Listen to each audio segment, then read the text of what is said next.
안녕하세요. 로미입니다. 사교육비 수억 아끼는 초등 자녀 공부법 한 가지를 말씀드리겠습니다. 정작 중요한 공부법을 놓치고 묻지마 투자처럼 학원비만 지출하는 분들이 너무 흔하길래 준비한 영상입니다. 우선 사교육의 메카 대치동에서도 잘못된 방법을 쉽게 목격합니다. 저희 남편이 고3 담임이어서 학교에서 학생들을 상담해봐도 알 수 있고요. 제가 저희 아이 학원 라이딩을 다니며 대치동 식당에 다녀봐도 알 수 있습니다. 공부를 해야 한다며 학원을 보내지만 정작 아이는 선생님 수업을 구경하고만 오지 않나요? 그건 공부를 해서 나의 걸로 만드는 게 아니라 교사의 설명 쇼를 관람하고 시간과 돈을 흘려버린 거나 마찬가지입니다. 가랑비에 옷 젖듯이 수업이라도 들으라는 부모님 심정도 이해합니다만 그렇게 했다가는 돈만 쓰고 입시 결과는 충격적이실 확률이 높습니다.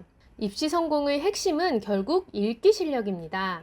세상 그 어떤 시험에서 교사가 설명을 해주며 진행을 하나요? 수능, 내신을 비롯한 모든 종류의 필기 시험에서는 읽기 자료를 주고 그에 대한 해석 능력을 기반으로 평가를 합니다. 즉, 문해력을 키워야 한다는 거예요. 그런데 문해력이 학원에 다닌다고 키워지나요?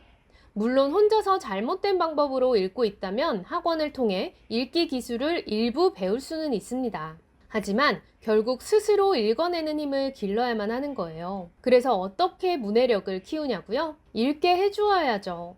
책을 싫어하는데 어떻게 강제로 읽히냐고요? 책을 싫어하는 게 아닐 수 있습니다. 자녀의 관심사에 맞는 흥미를 유발하는 주제에 자녀의 실력에 맞는 난이도에 맞는 도서를 주지 않으신 것 뿐입니다. 관심사와 레벨, 이 두 가지를 고려해서 책을 집에 두고 부모가 읽고 있으면 아이도 자연스럽게 읽게 됩니다. 아이 읽기 수준이 너무 낮아서 몇 개 학년은 낮추어서 읽어야 한다고요? 괜찮습니다. 학습 많아여도 괜찮습니다. 일단 읽게 해주어야 해요.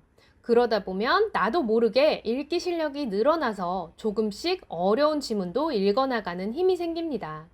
명심하세요. 뭐라도 읽게 해주어야 합니다.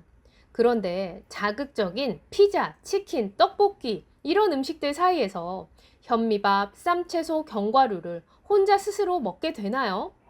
공부도 마찬가지예요. 현란한 스마트폰의 게임, 영상을 보다가 움직임이 없는 종이 위의 활자들이 눈에 들어오기 힘들겠죠. 우리 아이들의 뇌는 발달하고 있는 시기거든요. 일상을 어떻게 보내느냐에 따라 뇌의 시냅스 회로 자체가 바뀝니다.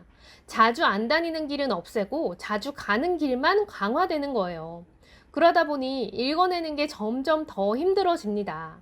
영상과 게임을 아예 통제하지는 못하더라도 하루에 단 10분씩이라도 주말에만이라도 컴퓨터, 패드, 스마트폰과 멀어져서 가족이 다 같이 책을 읽는 시간을 가져주세요.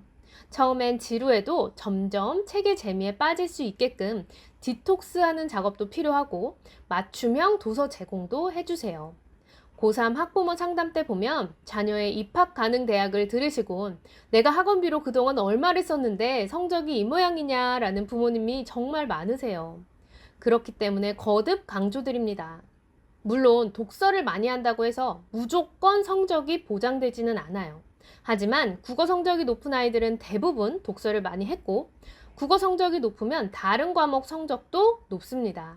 결국 다 읽어내는 능력이 기본이 되어야 하거든요. 효과적인 독서법, 교육 방법 등 더 많은 교육 정보는 좋아요와 구독, 댓글 남겨주시면 다음 영상으로 안내 드리겠습니다. 감사합니다.